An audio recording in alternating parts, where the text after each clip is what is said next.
What does it take to become a ghost? To become a whisper in the dark that the enemy fears more than bombs. Imagine you are a teenager.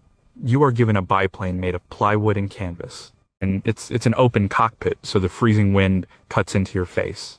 Your only navigation tools are a map, a compass, and the stars. You fly only at night. You fly so low you can hear the trees rustle. Your plane is so slow, its top speed is less than 100 miles per hour. The enemy planes fly 4 times faster, and you have no parachute. You are told the parachute is too heavy. The bombs are more important. This was the reality for the women of the 588th Night Bomber Regiment. The German forces they fought against called them Nachthexen. In English, that means night witches. They called them that because of the sound their planes made. The pilots would cut their engines near the target and glide silently to their bombing run. The only sound was a soft whoosh, like a broomstick sweeping through the air. And then, destruction. These women, most between 17 and 26 years old, flew over 23,000 combat missions. They dropped 3,000 tons of bombs. They were a constant, terrifying harassment to the opposing army. Every single member of the regiment was a woman. The pilots, the navigators, the mechanics, the commanders, everyone. How did this happen? And why were they so effective that they became one of the most decorated units in the entire Soviet Air Force? What secrets did they carry in those frozen cockpits night after night for 3 long years? Number 19. How did they disappear from history? After the victory parades in 1945, the Night Witches were disbanded. Their planes were gone. Their uniforms were put away. They were expected to go home and return to normal lives. They were celebrated as heroes, but the system that created them had no place for them in a peacetime military. Many were denied entry into flight academies after the war. The message was clear: your service was needed, but it's over now. The men are the real soldiers, so they disappeared, not from their own memories, but from the grand narrative of the war. Our history books in the West focused on the American and British efforts. Soviet history often sanitized its stories, presenting idealized heroes, not the real gritty women who fixed engines with their bare hands in the snow. Their stories became footnotes. If they were mentioned at all, they were an anomaly, a temporary solution to a desperate problem. The author, Svetlana Alexievich, in her groundbreaking book, The Unwomanly Face of War, captured this erasure. She interviewed hundreds of female veterans. Many of them told her they had been silent for decades. They were told to forget. Some were met with suspicion and disrespect when they returned home. People whispered. Where had a young woman been for 4 years surrounded by men? Their heroism was questioned. They had done a man's job, and for some, that was a transgression. It wasn't until the 1960s and 70s that their stories began to be properly collected within the Soviet Union. A former regimental member, Raisa Aronova, wrote a book about their experiences, but widespread recognition in the West came much later. Historians like Raina Pennington dedicated years to uncovering the real records, challenging the sanitized versions, and the outright omissions. She had to dig through archives, track down survivors, and piece together a history that had been actively forgotten. Ann Noggle, a former pilot from the American Women Air Force Service Pilots WASP, flew to Russia in the 1990s to photograph and interview the surviving members. Her book, A Dance with Death, provided a raw, personal look at these women in their later years, their faces etched with the memories of what they did. They didn't just fade away. They were pushed into the shadows. Their legacy was preserved not by official histories, but by the women themselves. They held reunions, they wrote letters, they kept the memory of their fallen friends alive, they knew what they had done, even if the world seemed eager to forget. The story of the Night Witches is not just a story of war, it's a story of being used, celebrated, and then discarded. And it's a story of how a determined group of women refused to let their history die. But how many personal diaries were burned or lost, considered unimportant by families who didn't understand? What stories died with the women who were too traumatized or too discouraged to ever speak of their experiences again?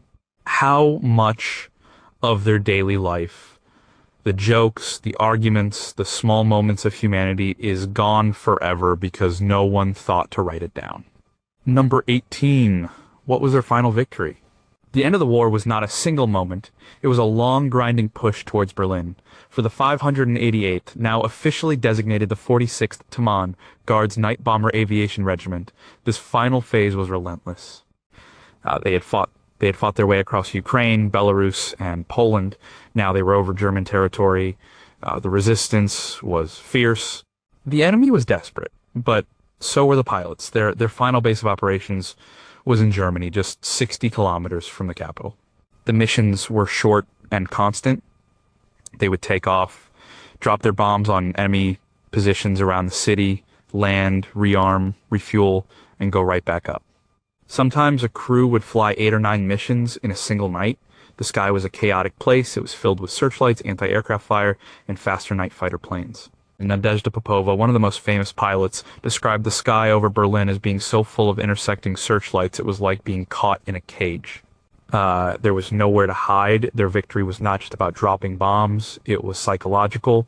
The sound of their engines, that quiet whoosh, was a constant reminder to the enemy soldiers below that there was no rest. No safety. The war was at their doorstep. The witches were here. They had been fighting for this moment for 3 years. They had seen their friends die. They had endured unimaginable hardship. This was the culmination of it all. The official end came on May 8th, 1945. The news spread through the airfield. People were cheering, crying, firing their pistols into the air. But for many, the feeling was not pure joy. It was a complex mix of relief, exhaustion, and profound sadness. Yevdokia Pasko, a navigator who flew nearly 800 missions, recalled the silence that fell after the initial celebration. They had lived at such a high intensity for so long, the quiet of peace was deafening. They immediately thought of the ones who weren't there to see it. 32 of their comrades had been killed in action. Their final victory was survival. It was proving everyone wrong. It was seeing the end of a conflict that had consumed their youth. They had flown their last combat sortie. They had done their duty, the war was over, and they had won. But this victory was personal, not just national. It was the victory of a young woman from Moscow or a farm girl from the steppes who had mastered a rickety plane and faced death night after night. They had done something no one thought women could do. That was their final, lasting victory. But what were the exact contents of the last bombs they dropped? Did any pilot keep a personal log of that final mission? And if so, where is it? How many of the women suffered from what we would now call PTSD, and how did they cope in a society that didn't recognize it? What was the first normal thing they wanted to do the day after the war officially ended? Number 17, did they ever feel fear? Of course, they felt fear. They were not superhumans. They were young women flying flimsy aircraft into a storm of metal. The fear was constant. It lived in the pit of their stomachs on the long, dark flights. It was there in the flash of an anti-aircraft shell exploding nearby, rocking their tiny plane. It was there when they saw a fellow cruise plane catch fire and spiral towards the earth. Nadezhda Popova's story is a powerful example. She was shot down several times. On one mission, she was flying back to base when she saw that her Po-2 was riddled with holes. She counted 42 bullets in her plane, her helmet, and her map. She said she and her navigator, Katya Ryabova, were just overcome with a fit of laughter. It was a hysterical, shocking laughter of survival. How could they possibly be alive? That was one way of coping. The sheer absurdity of their survival became a shield against the terror. They managed fear through ritual and routine. They had superstitions. Some would never have their picture taken before a mission, believing it was bad luck. They developed an emotional armor. They had to. If they dwelled on the fact that their friend who they had breakfast with was gone by dinner, they wouldn't be able to climb back into the cockpit. They focused on the task at hand, check the plane, study the maps, find the target, drop the bombs, get home. The fear was not just of being shot down, it was fear of the elements. The winter of 1942 was brutal. Air frostbite was a serious danger in the open cockpits. The controls would freeze, the pilot's hands and feet would go numb. The oil in the engines would turn to ice. Fear of mechanical failure was constant. These were not sophisticated machines. They required constant loving and desperate care from the mechanics, and there was the fear of getting lost. Navigating in the dark with basic tools over unfamiliar and hostile territory was a huge source of anxiety. One wrong turn could mean flying into a heavily defended area or running out of fuel over enemy lines. In her interviews for the book, A Dance with Death, Anne Noggle found that the women spoke of fear in a very matter-of-fact way. Yes, it was there, But courage, they explained, was not the absence of fear. It was acting in spite of it. Their motivation aid defending their homes, avenging lost loved ones was stronger than their fear. They were also bolstered by each other. The incredible bond within the regiment meant they were never truly alone. The pilot trusted her navigator with her life, and the navigator trusted the pilot. This shared responsibility helped manage the terror of the lonely night sky. But what were their nightmares about years after the war? Did they ever confess their deepest fears in letters home, letters that might still be stored in an attic somewhere? Were there specific good luck charms or rituals that were unique to certain crews, secrets they never shared with the others? And did any pilot ever refuse to fly a mission, not out of cowardice, but out of a premonition of death? Number 16, who were their real enemies? The most obvious enemy was the German army on the ground and its air force, the Luftwaffe in the sky. Their Messerschmitt Bf 109 fighters were modern, fast, and deadly. A Po-2 biplane stood no chance in a direct confrontation. The anti-aircraft gunners on the ground, known as flak, were a constant threat, filling the air with exploding shells. The searchlights were another enemy, trying to pin them down, making them an easy target. But the women of the 588th faced other enemies, ones that were just as dangerous, or nature was one. The Russian winter was a relentless foe. Temperatures could drop to minus 40 degrees Celsius. The mechanics, who were also all women, had to work in these conditions with bare hands because thick gloves made it impossible to handle the small, cold metal parts of the engines. Frostbite was rampant. Starting the planes was a nightmare. The ground crews would heat oil over a fire and pour it into the engines, hoping it wouldn't freeze again before they could get them started. The summer brought its own problems: mud. The primitive airfields would turn into quagmires, making takeoffs treacherous. Another enemy was their own equipment. The Po-2 was obsolete. It was a training plane, never designed for combat. It was slow and armed for defense and made of flammable materials. They had no parachutes for most of the war. They had no radios to call for help. Their bombs were often held in racks under the wings, and sometimes the release mechanism would jam. The navigator would have to climb out onto the lower wing, holding onto the struts against the wind to manually release the bomb. It was an act of incredible bravery, born of mechanical failure. Perhaps their most persistent enemy, at least in the beginning, was sexism. The military establishment was skeptical. Many male pilots and commanders saw the all-female regiments as a joke, a propaganda stunt. They were given leftover equipment and outdated planes.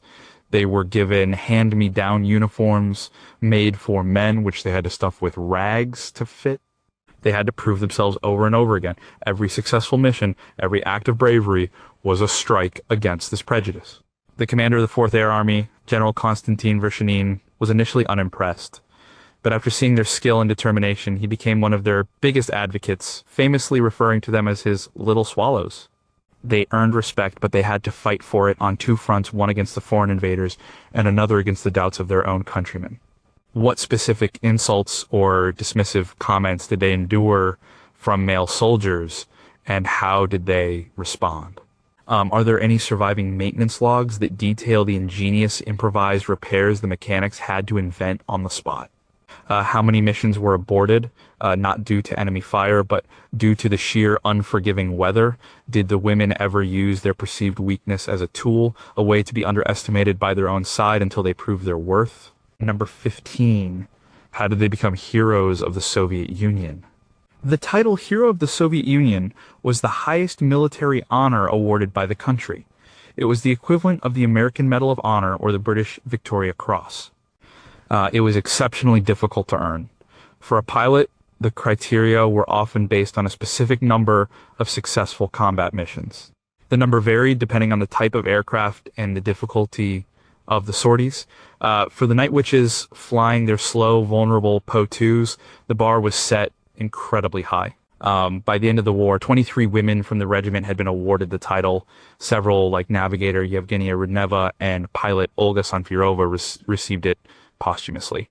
The award was not just a medal. It came with a certificate from the Presidium of the Supreme Soviet, the Order of Lenin, and a gold star. It brought immense prestige. It was a public declaration that these women were among the nation's greatest warriors. Take the story of Zoya Parfenova Aronova. She was a squadron deputy commander who flew 739 combat missions. Think about that number. 739 times she climbed into that open cockpit and flew into the dark, hostile sky. She participated in the liberation of Crimea and the battles over Poland and Germany. Her dedication was extraordinary. She earned her Gold Star in 1945. Or consider Yevgenia Rudneva, the regiment's head navigator. She was a brilliant astronomy student at Moscow State University before the war.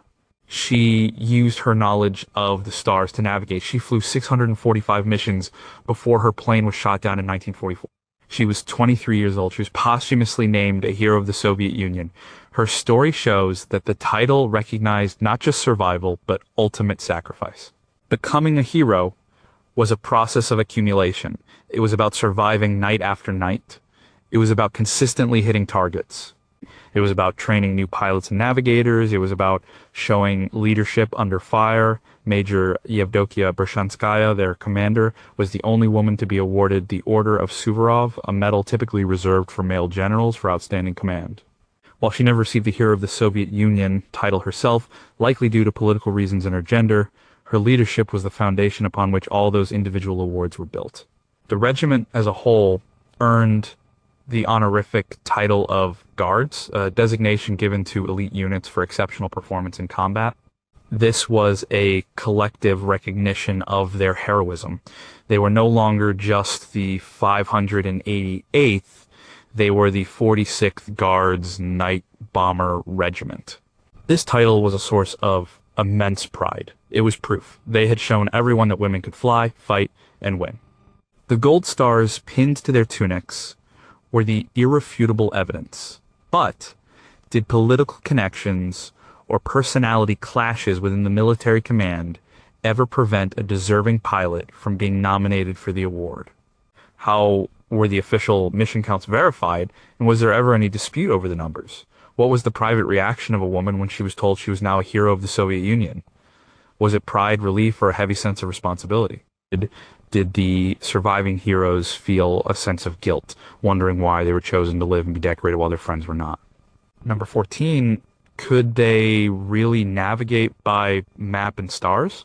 Yes, they could, and they had to. The Polikarpov Po-2 had almost no advanced technology. There was no radio for communication with the ground. There was no radar. There was certainly no GPS. The cockpit had a few basic illuminated instruments, an altimeter, an airspeed indicator, a compass, but these were primitive and sometimes unreliable.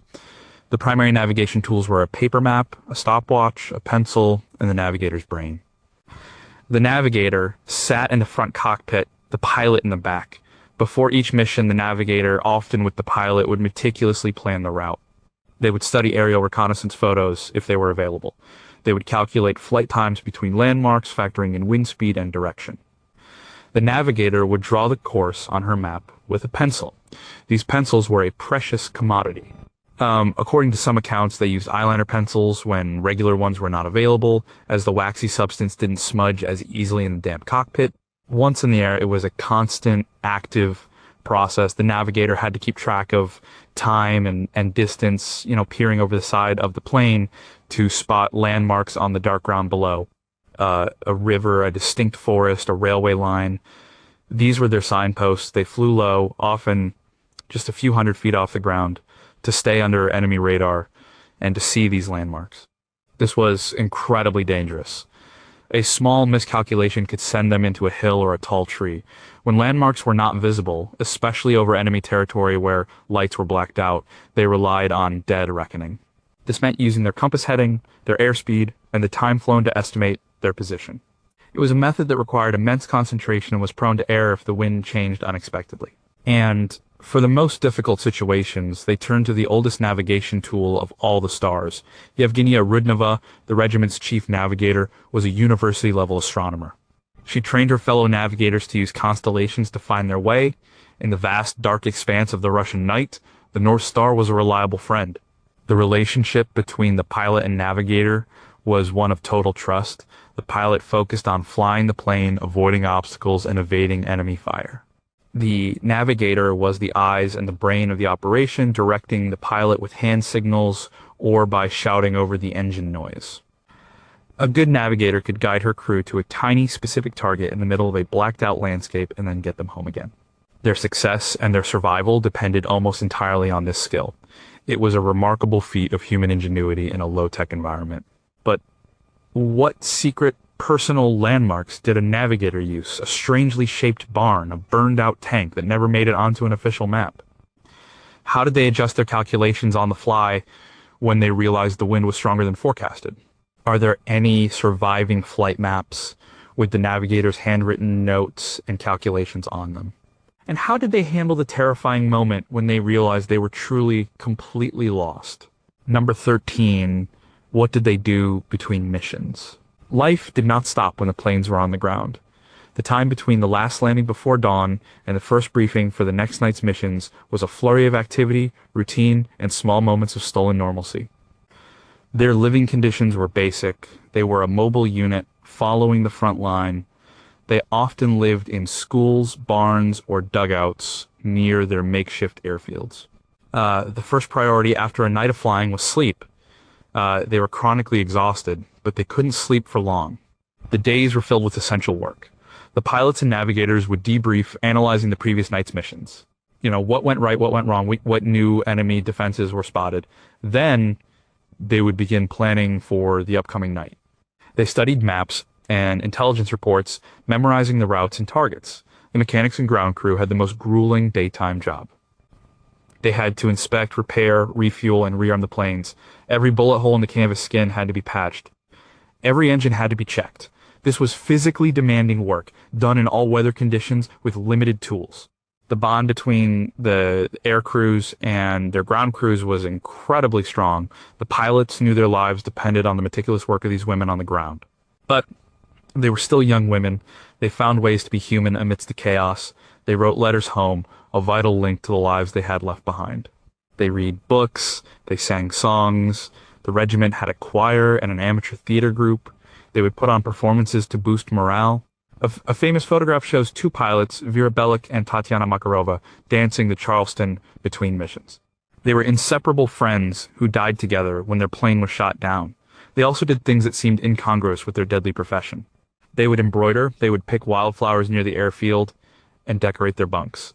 Nadezhda Popova recalled that they would draw flowers on the sides of their bombs and write messages like, "For the motherland" on them. It was a way of personalizing their work, of retaining their identity. These small acts of creativity and femininity were not a contradiction of their role as soldiers. They were a way of surviving it. Their life was a strange mix of grease, stained hands, and delicate embroidery, of lethal bombing runs and quiet moments of friendship. But what were the most popular songs they sang? What books were passed around from crew to crew until they fell apart? Did they ever play pranks on each other to break the tension? And what were they? In their letters home, how much of the grim reality did they reveal, and how much did they hide to protect their families? Number 12. Why did they fly with no parachutes? The decision to fly without parachutes was not a matter of choice or a test of bravery. It was a cold, practical calculation. The Polikarpov Po-2 was a lightweight aircraft. It was already carrying a pilot, a navigator, and a load of bombs. The early models of parachutes were heavy and bulky. According to the official reasoning, the weight of 2 parachutes meant they would have to carry fewer bombs. The High Command decided that the extra 20 kilograms of explosives per mission was more valuable than the lives of the crew. This logic was tied to the very nature of their missions. They flew at extremely low altitudes, especially during their final bombing run. From such a low height, a parachute would be useless anyway. There wouldn't be enough time for it to open before the pilot hit the ground. So, in many combat scenarios, a parachute wouldn't have saved them. They knew this. It was a grim reality they accepted. But the psychological impact of this decision was profound. It sent a clear message: you are expendable. Your aircraft is a delivery system, and you are the operators. There is no escape plan. This knowledge hung over every mission. Irina Rakobelskaya, the regiment's chief of staff, later stated that they came to terms with it. They even made a dark joke about it, saying they would rather die with their plane than be captured. The thought of being taken prisoner by the enemy was, for many, a fate worse than death. Later in the war, as parachute technology improved and became lighter, some crews were issued them. However, many pilots still chose not to take them. They had become accustomed to flying without them. The extra space and familiar feel of the cockpit without the bulky packs were preferable, and the core of their mission profile, low-altitude night bombing, remained the same. Flying without a parachute was a symbol of their unique, high-risk role. The fighter pilots in the faster, high-altitude planes had parachutes. The crews of the larger bombers had parachutes. The Night Witches did not. It was another element that set them apart, that defined their existence on the edge. It was a stark reminder that their primary purpose was to deliver ordnance to the target. Survival was a secondary objective. But do any official documents exist where this policy is explicitly stated and justified? Were there any instances of a pilot successfully bailing out of a Po-2 at a higher altitude, proving a parachute could have been useful? How did the mechanics who were responsible for the planes feel about this policy? Did they ever secretly try to strip weight from other parts of the aircraft to make room for the life-saving equipment? Number 11. How did a crop duster become a weapon? The Polikarpov Po-2 was never meant for war. It was designed in the 1920s by Nikolai Polikarpov. It was a simple, reliable biplane used for training new pilots and for crop dusting. It was made of a wooden frame covered with dope-ed canvas. Its engine was weak, with only about 110 horsepower. Its top speed was a sluggish 94 miles per hour. By the standards of 1941, it was a flying antique. So why was it chosen for the night bombing missions? Its weaknesses were, paradoxically, its greatest strengths. Because it was so slow, it was incredibly maneuverable. It could make tight turns that faster enemy fighters like the Messerschmitt Bf 109 couldn't follow. The stall speed of the Po-2 was so low that it was almost impossible for a much faster plane to slow down enough to get a good shot at it. The Po-2 could fly close to the ground, hugging the terrain to avoid detection. Its construction of wood and canvas made it difficult to pick up on early radar systems. It was a primitive stealth aircraft. The engine was also relatively quiet, which allowed for their signature tactic. As they approached a target, the pilot would throttle the engine back to idle, and the plane would glide in almost silently. The enemy would only hear the eerie whooshing sound of the wind over the wires and canvas wings just before the bombs exploded. This had a tremendous psychological effect. Of course, the plane was also incredibly vulnerable. It had no armor. A single tracer bullet could set the canvas and wood on fire. The open cockpits exposed the crews to the elements and to shrapnel. It could carry only a small bomb load, usually just 2 bombs under the wings, sometimes up to 6 smaller ones. This is why they had to fly so many missions each night. To do any significant damage, they had to keep coming back, like a swarm of angry wasps. The mechanics learned to perform miracles with these simple planes. They could, patch them up, replace parts, and get them back in the air with remarkable speed. The Po-2 was so basic that it could be maintained in field conditions with relatively simple tools. It didn't need a paved runway. A flat patch of grass would do. This combination of being slow, quiet, maneuverable, and easy to fix made the humble crop duster an unlikely but highly effective weapon of psychological terror and harassment. It was the perfect tool for the Night Witch's unique brand of warfare. But what was the exact failure rate of the Po-2's engine during combat conditions? Are there any detailed engineering reports from the period that analyze its unexpected combat effectiveness? Did the designer Nikolai Polikarpov ever comment on his trainer plane being used in this way? How many Po-2s were ultimately destroyed not by enemy action, but by simple wear and tear from being pushed far beyond their design limits? Number 10. What was the sound of their approach? The nickname Night Witches, Nachtwechseln, was not a name the women chose for themselves. It was given to them by the German soldiers they terrorized. And it was all about the sound. Imagine being an enemy soldier huddled in a trench on a cold, dark night. You can't see anything. You are exhausted. You are trying to sleep. Suddenly you hear the faint, distant drone of an engine. You know what it is? It's them again. The sound would get slightly louder, then it would cut out completely. This was the most terrifying part. The pilots of the Po-2s had mastered a difficult technique. As they neared their target, they would shut off their engines. The plane, being a biplane with a large wing surface, would then glide. The silence was unnerving. You knew a plane was up there, somewhere in the blackness, but you couldn't hear it. You didn't know where it was. The only sound was a soft, ghostly whoosh as the plane passed overhead. It was the sound of wind moving over the canvas wings and the bracing wires between them. Soldiers said it sounded like a sweeping broomstick. And then, a moment later, the explosions would start. The bombs would rain down. After dropping their payload, the pilot would restart the engine and climb away into the darkness, the drone of the motor returning as they flew back to rearm. This tactic was brilliant psychological warfare. It was designed to deny the enemy rest. The damage from a single Po-2's bomb load was often minimal. They were too small to destroy a fortified bunker, but they could hit a supply truck, disrupt a command post, or, most importantly, keep soldiers awake all night. The constant harassment, the threat from a silent sky, frayed nerves, and destroyed morale. An army that can't sleep is an army that can't fight effectively. The German command took the threat seriously. They promised an Iron Cross, a prestigious military medal, to any pilot who could shoot one down. But it was incredibly difficult. The Po-2s flew too low and too slow. They were hard to spot in the dark. By the time a faster German night fighter could line up for a shot, the little biplane would often have ducked behind a line of trees.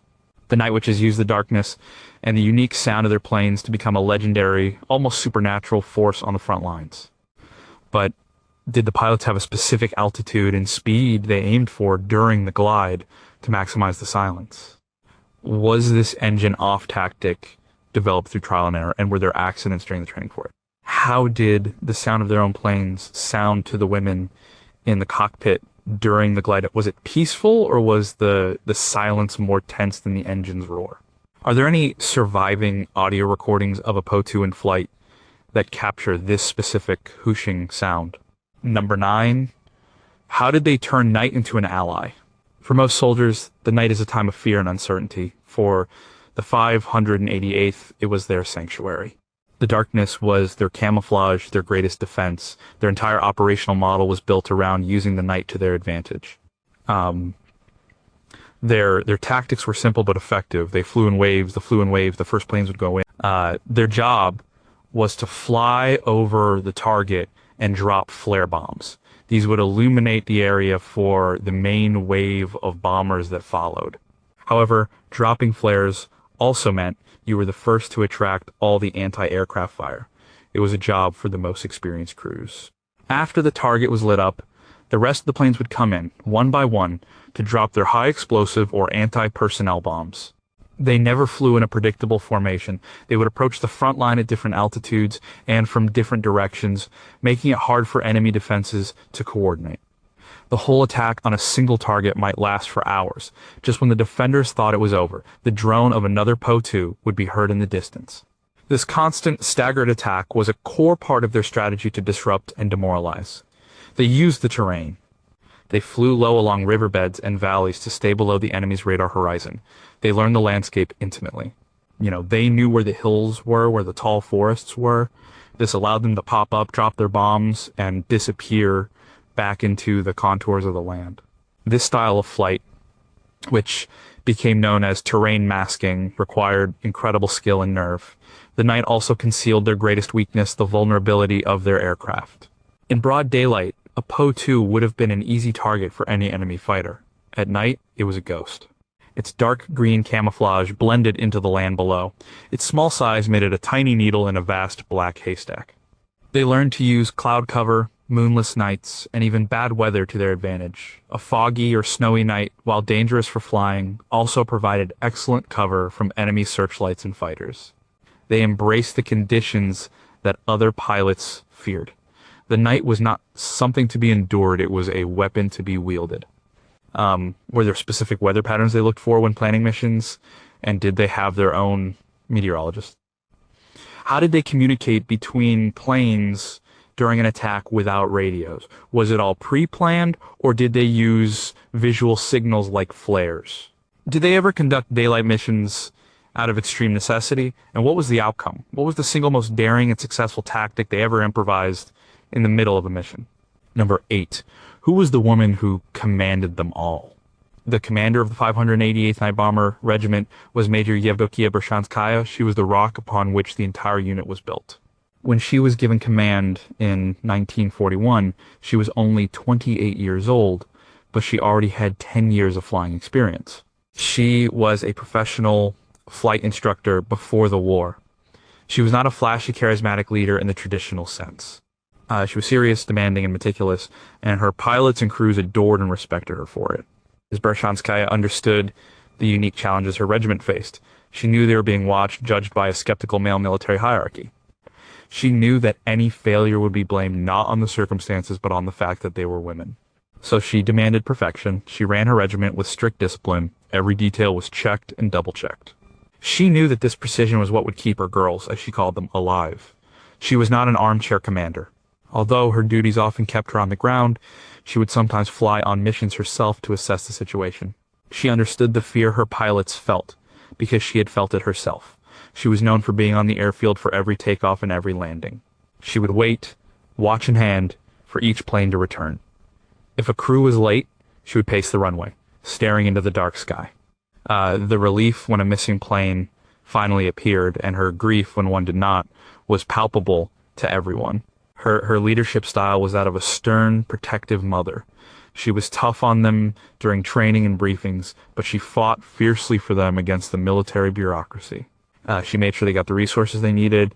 She pushed for her pilots to be recognized with medals and promotions.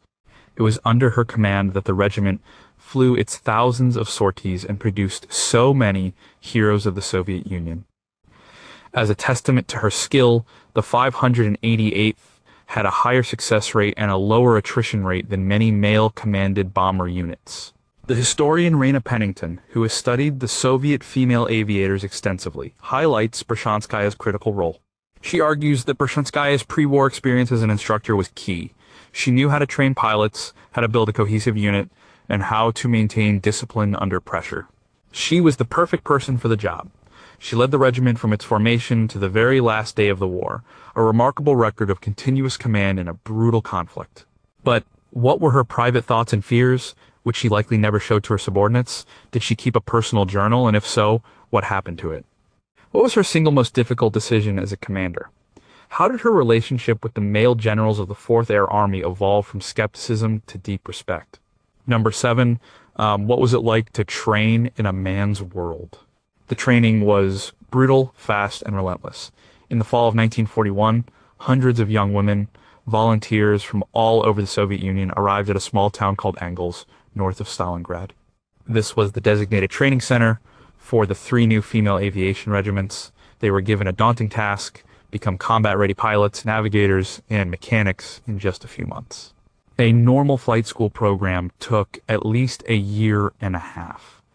They faced immediate challenges. There were not enough proper uniforms, so they were issued oversized male flight suits and boots. There weren't enough barracks, so they were crowded into classrooms. The training days were long, lasting 14 hours or more. They would start with physical drills in the cold, then move to hours of classroom instruction on subjects like navigation, bomb mechanics, and aircraft identification. And then came the flight training. They flew constantly, practicing takeoffs, landings, and basic maneuvers, often in harsh weather. The instructors were a mix of experienced male pilots and women from the first wave of trainees. The skepticism was clear. Many of the male instructors did not believe women had the physical strength or emotional stability for combat flying. The women had to work twice as hard to prove them wrong. They had to master the physical demands of flying the Po-2, which had no hydraulic controls, meaning it took sheer muscle to maneuver. The psychological pressure was immense. They were racing against time. The war was going badly for the Soviet Union, and the front lines needed every available soldier and plane. The washout rate was high. Those who couldn't learn fast enough or who lost their nerve were sent home. But a powerful sense of camaraderie developed among those who remained. They supported each other, studied together, and pushed each other to succeed. They were all in it together, united by a common purpose and a desire to prove their worth. Chief of Staff Irina Rakobolskaya remembered the exhaustion. She said they were so tired they could fall asleep standing up. They would dream of flying, their hands and feet mimicking the controls in their sleep. By the time they finished their training in the spring of 1942, they were not just pilots and navigators. They were a hardened, disciplined military unit ready for the front. The Mons world of military aviation had tried to break them, but it had only forged them into a stronger team. But what specific training exercises did they have to master that were unique to night bombing? Are there any surviving training manuals from the Engels school? How many women washed out of the program, and what were the primary reasons given? Did any of the initially skeptical male instructors later write about their change of heart after seeing the women's performance? Number 6, why were they even allowed to fly? The decision to form all female combat aviation regiments was born of desperation. In June 1941, the German army launched a massive invasion of the Soviet Union. The initial months were a catastrophe for the Soviets. Their air force was decimated, much of it destroyed on the ground. The army was in full retreat. The country was facing collapse. In this climate of crisis, traditional gender roles became a luxury the state could not afford. The Soviet Union had, in theory, always promoted equality between men and women. In the 1930s, aviation was immensely popular, and many flying clubs run by the paramilitary organization of Soviet Kim had opened their doors to women. Thousands of young women had learned to fly, to be navigators, and even to parachute jump. They were not starting from scratch. When the war began, many of these women immediately volunteered for combat duty. They wrote letters to the government, to the military, to Joseph Stalin himself. But they were turned away. The military was a man's institution. The prevailing belief was that women were not suited for the brutality of combat. The person who changed this was Marina Raskova. She was a famous aviator, a national hero. She used her fame and her personal access to Stalin to champion the cause of female pilots. She presented a compelling argument. There was a huge pool of trained, patriotic women who were desperate to fight. At the same time, the country was facing a critical shortage of male pilots. Why not use this resource? On October 8th, 1941, Stalin issued Order Number 99. It authorized the creation of 3 all-female aviation regiments. It was a pragmatic decision, not an ideological one. The motherland was in danger, and it needed every able body it could get. Raskova was put in charge of forming and training these units. The creation of the Night Witches and their sister regiments was not a progressive social experiment. It was a practical solution to a dire military problem. They were allowed to fly because the country was on its knees and had no other choice. But how many letters from women volunteers were received by the government before Raskova's intervention? Does the original text of Stalin's Order Number 99 contain any specific language about the temporary nature of this measure? Were there high-ranking military officials who actively tried to block the order, and who were they? Beyond pragmatism, was there any element of propaganda in the decision, a desire to show the world that every Soviet citizen, man or woman, was part of the war effort? Number 5. Who was the Soviet Amelia Earhart? Before the Night Witches, there was Marina Raskova. She was one of the most famous people in the Soviet Union in the 1930s. She was an accomplished pilot and navigator, a genuine celebrity. She was the Soviet Amelia Earhart, a symbol of modernity and female capability. Raskova's journey to fame began, not as a pilot, but as a navigator and radio operator. In 1938, she was part of a 3-woman crew that set a world record for a non-stop distance flight. They flew a plane named the Rodina Motherland from Moscow to the far east of the country. The flight was a huge national event, followed by millions. The flight ended in a crash landing in the Siberian wilderness. Raskova had to parachute out before the crash, and then survived for 10 days alone in the dense, freezing forest with almost no food before she was found. The ordeal turned her and her crewmates into legends. They were the first women to be named heroes of the Soviet Union. Raskova became a powerful figure, a decorated officer in the Air Force, and a voice that people listened to.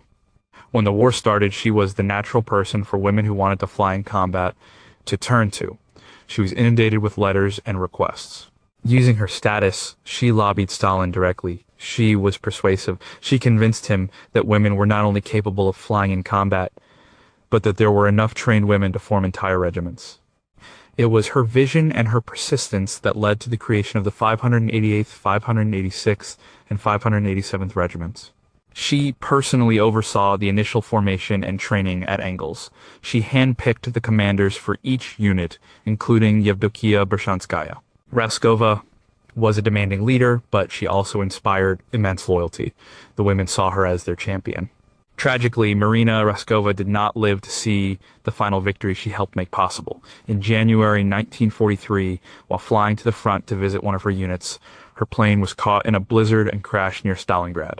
She was killed instantly. Her death was a huge blow to the women of her regiments. She was given a state funeral, the first of the war, and her ashes were interred in the Kremlin wall, a place of highest honor. Her legacy was the thousands of women who followed her into the sky, proving her faith in them was justified. But what was the exact nature of her relationship with Stalin? Was it one of mutual respect, or did she have to carefully navigate a dangerous political landscape? Are there any surviving records of her initial proposals for the female regiments, and how do they differ from the final structure? How did her death affect the morale of the women in training and at the front? Did the military's attitude towards the female regiments change, for better or worse, after their most powerful advocate was gone? Number 4. What made these women want to fight? The motivations of the Night Witches were as varied as the women themselves, but they were all rooted in the brutal reality of the war. For most, the primary driving force was patriotism. The Soviet Union had been invaded. Their homes, their families, their way of life were under direct threat. The concept of defending the Rodina, the motherland, was not an abstract slogan. It was a visceral, urgent need. Many had personal reasons for fighting. The war reached deep into every family. Almost everyone had lost a brother, a father, a husband, or a friend at the front. For these women, joining the fight was a way to seek revenge, to honor the dead, and to try and prevent further loss. Nadezhda Popova, for instance, saw her hometown overrun by enemy forces. Her brother was killed. Her desire to fight back was immediate and personal. There was also a powerful ideological component. These women were products of the Soviet system, which, despite its flaws, had educated them and taught them that they were equal to men. They had been active in youth organizations and flying clubs. They believed in the ideals of their country and were willing to die for them. They saw the conflict not just as a defense of their nation, but as a fight against an oppressive ideology that threatened their world. Finally, there was the desire to prove themselves. They were skilled aviators, and they were being told they couldn't participate in the most important event of their lives because of their gender. They wanted to show the men, the military, and the world that women could be effective combatants. Flying in an elite, all-female unit was a source of immense pride. They were pioneers breaking down one of the oldest barriers in human society.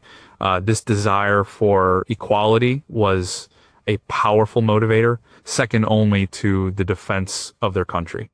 They were fighting 2 wars, one for their nation's survival and another for their own right to be part of that struggle. But how did their motivations change over the course of the long 3-year war? Did the initial patriotic fervor give way to a more grim, professional determination to simply survive and do the job? What did they think they would do after the war was won? Did they see their combat role as a permanent change in women's status or just a temporary wartime necessity? Number 3, were there other female combat pilots? Yes. The Night Witches of the 588th were the most famous, but they were not the only ones. Marina Raskova's plan created 3 distinct all-female aviation regiments, each with a different role. The 588th was the only one that remained exclusively female throughout the war. The 2nd regiment was the 586th Fighter Regiment. Their job was defense. They flew modern Yak-1 fighter planes, which were much faster and more advanced than the Po-2. Their primary role was to protect important ground targets, like railway junctions and factories from enemy bombers. They also escorted transport planes. Unlike the Night Witches, the 586 was a more standard Air Force unit. Its ground crew and mechanics were eventually replaced with men, as the work was deemed too strenuous. The 586 produced some of the war's only female fighter aces, including Lydia Litviak and Yekaterina Budanova. These 2 women were exceptionally skilled and aggressive pilots who were eventually transferred to male regiments to fly in the most intense combat zones. Both were killed in action and became legends of Soviet aviation. The third unit was the 587th Bomber Regiment. This was the unit Marina Raskova intended to command herself. They flew the Petlyakov P-2, a sophisticated and difficult-to-fly twin-engine dive bomber. It was one of the best bombers in the Soviet arsenal. This was not a harassment unit like the Night Witches. The 587th was a frontline, daylight bombing regiment tasked with destroying high-value targets. Because the P-2 was a complex aircraft, the training for this regiment was the longest and most difficult. After Raskova's death, the unit was commanded by a man, Major Valentin Markov. While the air crews remained female for a long time, male personnel were eventually integrated into the regiment. So, while the Night Witches were unique in being an all-female unit from top to bottom for the entire war, they were part of a larger groundbreaking experiment. Hundreds of other Soviet women also served as combat pilots, navigators, and gunners in these other two regiments, flying faster, more modern aircraft in different, but equally dangerous combat roles. Their stories are often overshadowed by the legend of the witches, but their contributions were just as vital. But why was the decision made to replace the ground crews of the 586th with men, while the 588's all-female crews were considered essential to their success? How much rivalry or camaraderie existed between the three sister regiments? Did a pilot's reputation, like that of Lydia Litviak, transcend her specific unit and become known throughout the Air Force? Are there detailed combat records comparing the effectiveness and loss rates of the three different regiments? Number two, how many were there and how much did they do? The numbers associated with the Night Witches are staggering, especially when you consider the primitive aircraft they were flying. The regiment began with around 42-person crews. Over the course of the war, about 260 women served in the air with the regiment. In total, the unit, including all pilots, navigators, mechanics, and support staff, numbered around 400 women at its peak. From their first mission in June 1942 until the end of the war in May 1945, the regiment flew more than 23,000 combat sorties. A sortie is a single mission by a single plane. Since they often flew 8 to 10 missions per night per crew, these numbers added up quickly. Some sources place the final tally closer to 24,000. It is a number that is hard to comprehend. During these missions, they dropped an estimated 3,000 tons of bombs. They also dropped 26,000 incendiary shells. Their targets were varied enemy headquarters, supply depots, artillery batteries, troop concentrations, and railway lines. Their goal was harassment and disruption, and they were relentlessly effective. The official records state that they destroyed or damaged 17 river crossings, 9 railway trains, 2 railway stations, 26 warehouses, 12 fuel depots, 76 trucks, 86 enemy firing positions, and 11 searchlights. They also performed 155 supply drops of food and ammunition to beleaguered Soviet forces. But this success came at a high cost. 32 of their members were killed in action. This includes pilots, navigators, and ground crew who died during bombings of their airfields. 28 of their aircraft were destroyed. Given the intensity of their service and the vulnerability of their planes, the fact that more did not die is a testament to their skill and their commander's leadership. Their achievements were widely recognized. The regiment was one of the most highly decorated units in the Soviet Air Force. In addition to the 23 members who were named Hero of the Soviet Union, thousands of other medals and orders were awarded. By the end of the war, every single surviving pilot and navigator had flown at least 500 missions. The most active had flown over 1,000. These are not just statistics. Each number represents a young woman climbing into a cold, dark cockpit night after night for 3 long years. But how accurate are these official Soviet records? And is there a possibility the numbers were inflated for propaganda purposes? What is the precise, verified number of missions flown by the regiment's most active pilot, and who was she? How does their sortie-to-loss ratio compare with male-piloted night bomber units flying similar aircraft?